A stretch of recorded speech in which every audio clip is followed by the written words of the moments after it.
कोरोनासाठी लढताना घरात बसण्याचा सल्ला हातावर पोट असणाऱ्यांच्या जीवावर उठला आहे। मात्र अशा परिस्थितीत युवक काँग्रेसचा मदतीचा हात पुढे आल्याने काही प्रमाणात का होईना गरिबांना दिलासा मिळाला आहे।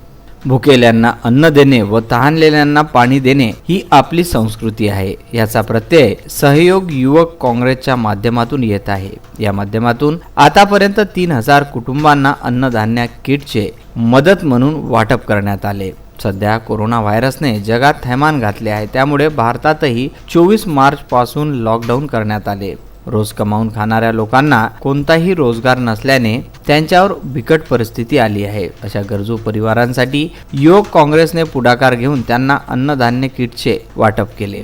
युवक काँग्रेसतर्फे 3000 गरजू कुटुंबांपर्यंत युवक काँग्रेस महाराष्ट्र प्रदेश सचिव राहुल येवले यांच्याकडून मदत पोहोचविण्यात आली आहे। विदर्भ न्यूज करिता चुरणी येथून मारुती पाटणकर।